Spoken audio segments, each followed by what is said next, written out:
Tes, tes. Ini biar sinkron dulu suaranya. Oke.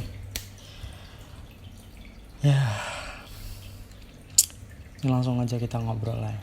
Bukan ngobrol sih. Lebih ke pengen ngeluarin unek-unek aja.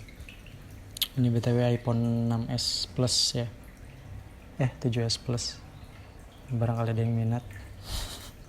Tapi nanti nggak pegang HP. Udahlah, syukurin aja apa yang ada. Menurut gue ya, hal utama yang bikin kita susah banget jadi diri sendiri, yang kita pengen, yang benar-benar klop gitu di hati, itu adalah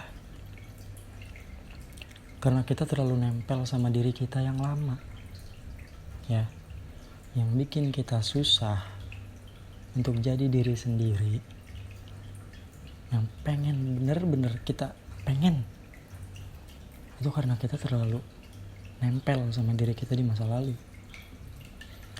Maksudnya bukan cuma soal gak suka sama diri kita sendiri pas lagi berubah, tapi lebih ke kita gak ngebolehin diri kita buat berubah. Kadang kita terlalu nyaman jadi versi lama kita, dan kita gak sadar kalau sebenarnya kita butuh banget berkembang. Gue sendiri ngerasain itu banget. Dulu gue ngerasa udah cukup sadar diri, tapi ternyata gue gak benar-benar ngasih izin ke diri gue sendiri buat berubah. Sampai gue baca buku, judulnya tuh Becoming Supernatural. Isinya lumayan mind-blowing sih. Di situ dibilang kalau kita tuh sering kecanduan sama diri kita sendiri, sama pengalaman lama, sama rasa-rasa yang udah kita rasain. Jadi kita kayak muter di situ-situ aja. Dan mungkin lo percaya, mungkin juga enggak. Tapi bahkan secara logika aja nih ya, kalau lo tiap hari mikirin hal yang sama, ngelakuin hal yang sama, ngerasain hal yang sama, tubuh lo bakal nganggep lo masih hidup di masa lalu. Jadinya susah buat berubah, karena lo sendiri gak ngasih ruang buat hal baru masuk. Gue juga masih punya hal-hal dari masa lalu yang kadang nyangkut, ngestak gitu di badan gue, di tubuh gue, bukan di badan doang ya, di kesadaran. Tapi akhirnya gue sadar, gue gak bakal bisa move on atau jadi lebih baik kalau gue sendiri gak ngelepasin versi lama dari diri gue. Bukan berarti lo harus pura-pura jadi orang lain atau lupain semua tentang diri lo dulu gitu, enggak. Tapi lo juga harus ngasih ruang buat berkembang, dan lo gak perlu malu sama proses lo. Gue juga dulu mikir, ngapain sih ngomong afirmasi ke diri sendiri, kayak aneh aja gitu. Mungkin ya kalau gue kan sering ngobrol di depan kaca gitu, ngobrol, ayo Pit, lo pasti bisa, olahraga, bangun jam 4:30 pagi, sholat subuh, habis itu olahraga, bersih-bersih, lari pagi. Sering gue begitu, tapi dalam actionnya nothing, tidak terjadi apa-apa. Lu bisa aja malu karena kesalahan, tapi lu gak boleh malu karena lu pengen jadi lebih baik. Sekarang, tiap pagi dan malam gue baca afirmasi yang gue tulis sendiri. Dulu malah 3 kali sehari, tapi makin sibuk ya gue sesuaikan. Apalagi sekarang semester 6 gitu, lagi pusing capstone. Tapi tetap itu ngebantu banget buat ngejaga pola pikir positif.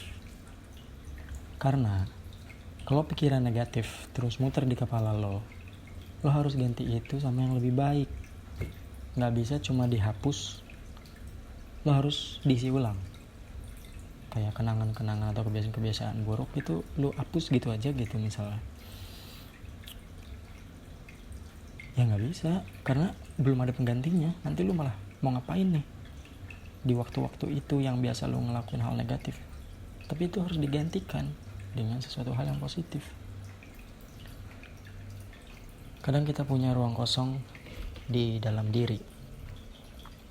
Nah, kita isi itu sama kenangan lama, sama penyesalan, sama rasa takut buat berubah, dan akhirnya kita stagnan, ngerasa udah cukup segini aja.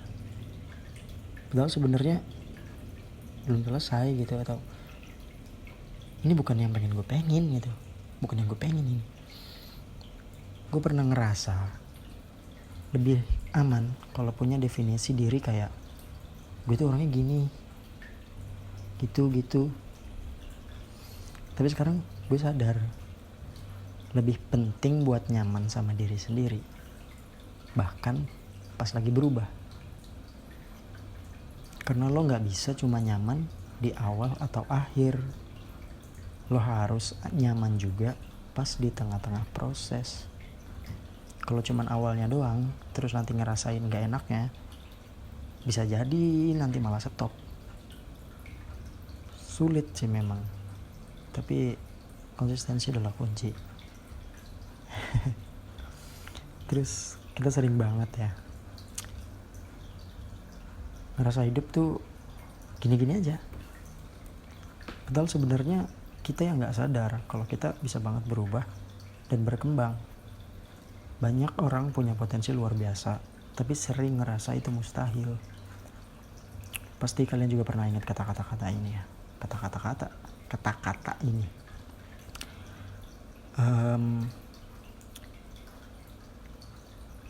Lu yang sebenarnya itu bisa lebih ngelakuin hal-hal lebih dari apa yang lu lakuin sekarang ini. Lu yang membatasi diri lo sendiri.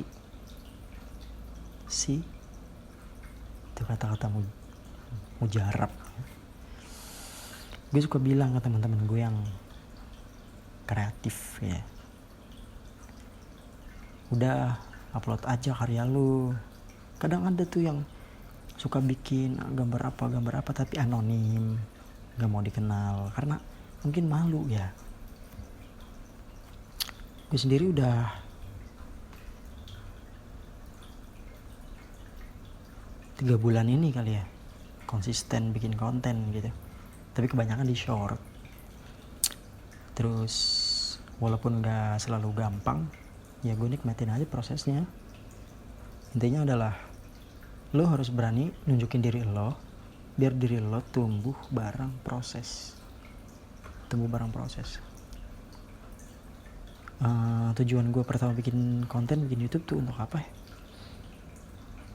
Awalnya monetisasi, pasti ya. Tujuan pasti selalu uang, karena uang tuh penunjang hidup. Apa-apa perlu uang, mau ini, mau itu, mau makan, mau nyemil, mau mana-mana. Alhamdulillah.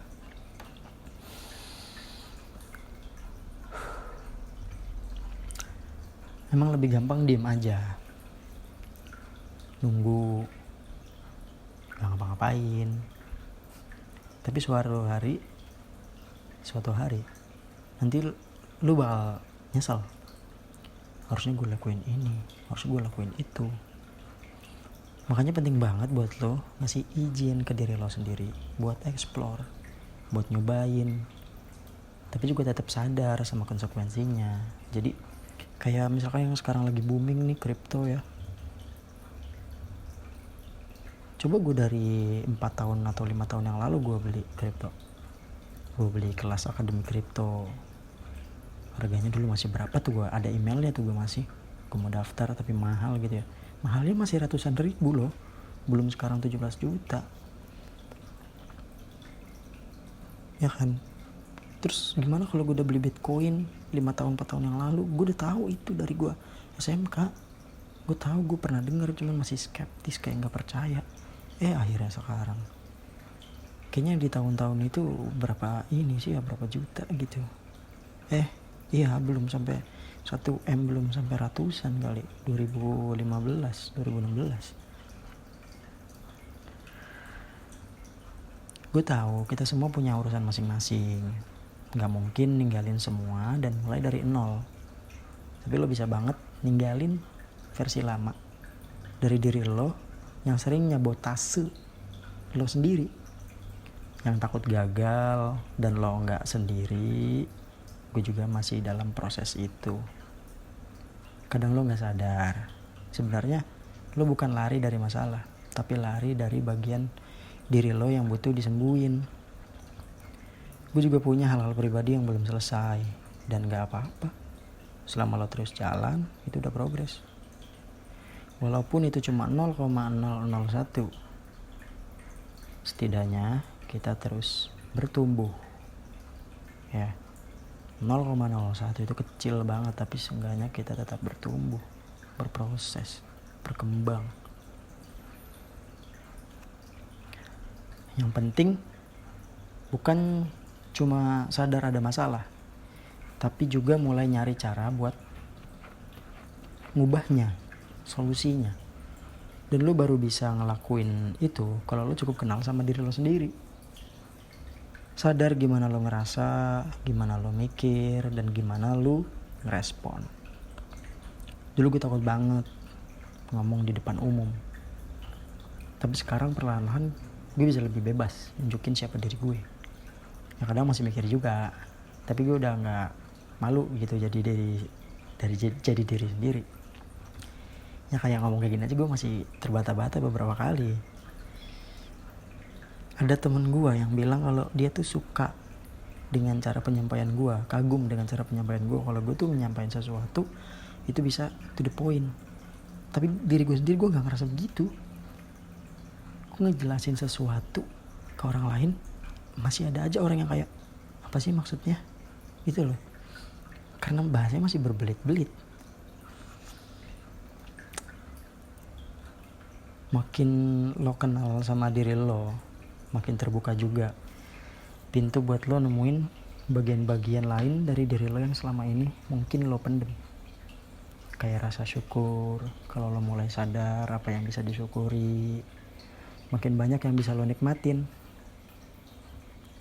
Dan kalau lo nunjukin cinta ke diri sendiri, itu juga yang bakal lo pancarin ke sekitar, ke lingkungan.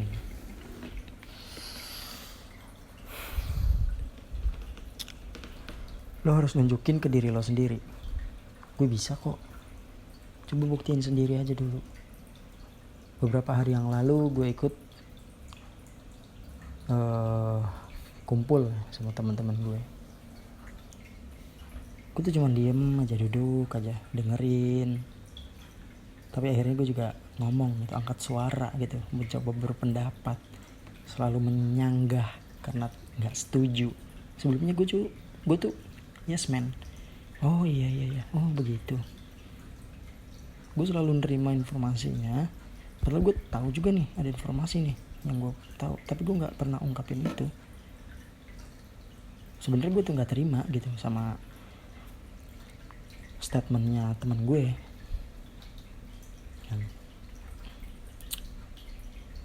Buat ngomong aja kayak rasanya nggak enak gitu loh kalau nyanggah orang.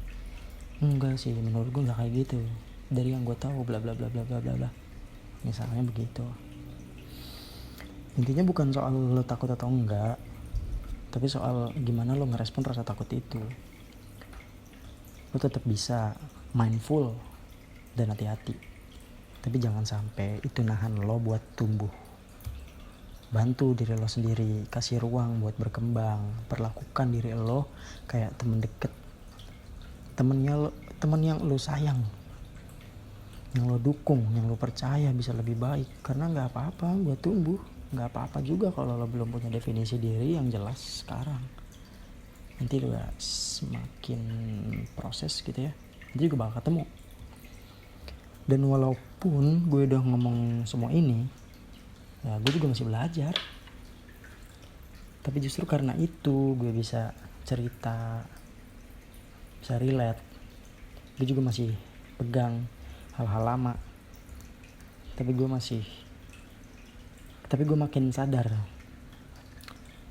makin nerima dan makin sayang juga sama diri gue sendiri, termasuk bagian yang butuh gue lepasin. Akhirnya semua itu soal kasih sayang ke diri lo sendiri, dan kadang lo emang harus agak halu dikit dan demi semangat. Tapi itu gak salah selama tujuannya buat bikin lo berkembang. Lo gak harus potong semua hubungan atau jadi orang baru, tapi coba deh potong versi lama lo yang udah gak bantu, yang udah gak nge-support gitu untuk jadi lebih baik gitu. Itu dikurangin. Diri lo tuh maksudnya ya mungkin dari kegiatan-kegiatan, bukan mungkin ya, dari kegiatan-kegiatan, hal-hal yang lo lakuin. Kayak mungkin gue suka baca komik, gue bisa baca dulu tuh dari sore abis maghrib sampai pagi, sampai gue ngantuk, bangun tidur baca lagi. Gak ada faedahnya.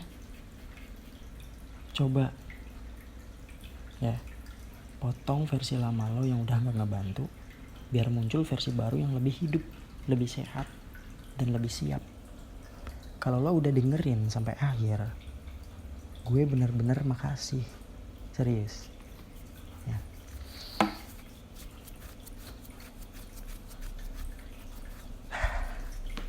Intinya sih tolong ya, izinin diri kalian buat tumbuh, buat berkembang, buat berubah. Izinin diri kalian jadi versi terbaik dari kalian sendiri. Bye bye, see you later.